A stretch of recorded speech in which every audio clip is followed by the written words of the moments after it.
সন্দেহ তার উপর বেশি আসে যাকে তুমি খুব বেশি ভালোবাসো। কেননা ভালোবাসার মানুষটির ভাগ অন্য কাউকে দেওয়া সম্ভব না।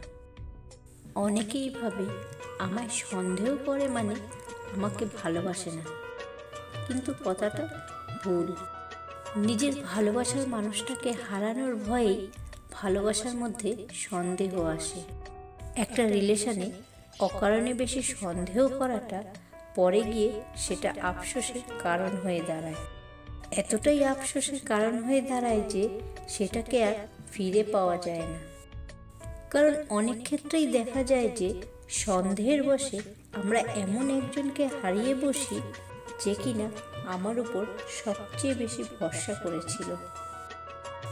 যতই মন প্রাণ দিয়ে ভালোবাসো না কেন, যে ছেড়ে যাওয়া সে যাবেই। কিছু মানুষের মানসিকতাই এমন হয় যে তারা ভালোবাসাকে ফ্যাশন মনে করে, যে একটা গার্লফ্রেন্ড বা বয়ফ্রেন্ড রাখাটা দরকার। সে একটা রিলেশনে চলে এলো অথবা একটা উত্তেজক খেলা হিসাবে মনে করে একটা সম্পর্ককে। এদের কাছে যদি নিজের হৃদয় খুলে পায়ের কাছে রেখেও দাও, তবুও এরা ছেড়ে চলে যাবে। চোখের জল দিয়ে কাউকে কখনোই বেঁধে রাখা যায় না। যে সত্যিকারের ভালোবাসে সে কখনো চোখের জল পড়তেই দেবে না। যদি তার কোনো ব্যবহারে তোমার চোখে জলও আসে, তাহলে সেই হাত দুটি তোমার চোখের জল মুছিয়ে দেবে। আর যদি মুছিয়ে না দেয়, তাহলে সেই মানুষটা তোমার মতো করে তোমায় ভালোবাসে না। জীবনের প্রয়োজনে যদি নিজেকে বদলে ফেলতে হয়, তাহলে তাই করো। হয়তো কিছুটা কষ্ট পেতে হবে, তবু যে তোমার মূল্য বোঝে না তার অপেক্ষায় থেকো না। এটা বেশিরভাগ দেখা যায় একতরফা ভালোবাসার ক্ষেত্রে। একটা মানুষকে তুমি নিঃস্বার্থভাবে ভালোবেসে চলছো, অথচ সেই মানুষটা তোমার মূল্যই দিচ্ছে না। তোমার ফিলিংসগুলোর কোনো মূল্যই নেই তার কাছে। তো সেই মানুষটার জন্য শুধু শুধু সময় নষ্ট করা আর একটা মরীচিকার পেছনে ছোটা একই ব্যাপার। যেদিন তুমি বুঝবে আমার থেকে বেশি কেউ তোমাকে ভালোবাসেনি, সেদিন তুমি আমার থেকেও বেশি কাঁদবে। কারণ সহজে অনেক কিছু পেয়ে যাওয়ার মূল্য সবাই বোঝে না, না তো সবাই সেটার মূল্য দিতে পারে। আর যখন সেই ভালোবাসার মানুষটি দূরে চলে যায়, তখন এই উপলব্ধিটা আসে যে তার মতো করে কেউ ভালোবাসেনি। আর ওই কষ্টটা তখন আর সহ্য করা যায় না। কারণ কোনো একটা জিনিস তোমার কাছে নেই, এটা তুমি মেনে নিতে পারো, কিন্তু কোনো একটা জিনিস তুমি হারিয়ে ফেলেছ আর সেটা সম্পূর্ণ নিজের দোষে, সেটার আক্ষেপ বা সেটার আফসোস সারা জীবন থাকে। সম্পর্ক কখনো দূরত্বের কারণে নষ্ট হয় না। সম্পর্ক নষ্ট হয় মিথ্যা অহংকার, অসম্মান, অবিশ্বাস, স্বার্থপরতা, বেইমানি ও বিশ্বাসঘাতকতার জন্য। নিম পাতায় যতই চিনি মেশাও না কেন, তা কখনো মিষ্টি হয় না।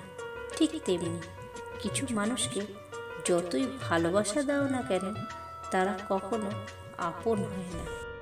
স্বার্থপর লোকগুলো কারোর ভালো বন্ধু হতে পারে না, কারণ স্বার্থের জন্য সম্পর্ক নষ্ট করতে তাদের 1 সেকেন্ডও সময় লাগে না। দুনিয়াতে এমন কিছু মানুষ আছে যে নিজের ভুলগুলো সে ঠিকই বুঝতে পারে, কিন্তু কারোর কাছে সে নত হতে চায় না। অবহেলা এমন একটা জিনিস যা একটা জীবিত মানুষের বেঁচে থাকার ইচ্ছেটাকেই মেরে ফেলে। একটা আহত ব্যক্তি তার যন্ত্রণা যতটা তাড়াতাড়ি ভুলে যায়, একজন অপমানিত ব্যক্তি তার অপমান তত সহজে ভোলে না। জীবনে কখনো 3 ধরনের মানুষকে ভুলে যাবেন না। নম্বর 1, যারা আপনার কঠিন বিপদের মুহূর্তে পাশে ছিল। 2, যারা আপনার কঠিন বিপদের মুহূর্তে একা করে দিয়ে চলে গিয়েছিল। 3, যারা আপনাকে কঠিন বিপদের দিকে ঠেলে দিয়েছিল।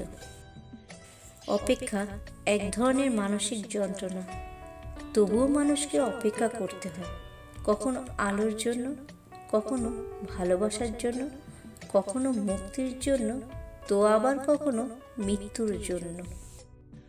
জীবনে চলার পথে কারোর হাত ধরে অনেকটা পথ এগিয়ে যাওয়ার পর সেখান থেকে একা ফিরে আসাটা ভীষণ কঠিন হয়ে যায়।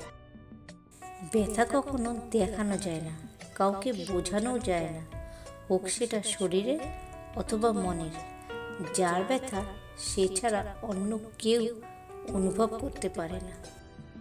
প্রিয় মানুষ তো সেই যে বুক বেয়ে শাসন করবে, আবার চোখে জল আসার আগে ভালোবাসা দিয়ে ভরিয়ে দেবে।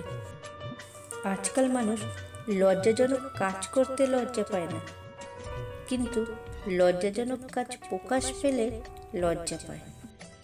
সময়ের সাথে নিজেকে পরিবর্তন করাই হলো বুদ্ধিমানের কাজ, না হলে সবাই শুধু আপনাকে ব্যবহার করেই যাবে। সবসময় সুখী থাকার জন্য বিশাল অট্টালিকার প্রয়োজন হয় না, একজন সঠিক জীবনসঙ্গী এর জন্য যথেষ্ট। রূপ নিয়ে গর্ব করতে নেই, কারণ সেটা আপনার তৈরি নয়। যদি গর্ব করতেই হয় তবে নিজের চরিত্র নিয়ে করুন, কারণ সেটা আপনার তৈরি। উপকার তার কাছ থেকে নিও না যে উপকার করে বারবার তোমাকে খোঁটা দেয়। পশুকে পশু হওয়ার জন্য চেষ্টা করতে হয় না, কিন্তু মানুষকে মানুষ হওয়ার জন্য চেষ্টা করতে হয়। সমাজ কি বললো না বললো তাতে কান না দিয়ে নিজের লক্ষ্য পূরণ করা উচিত, কারণ জীবনটা সমাজের নয়, শুধুমাত্র তোমার।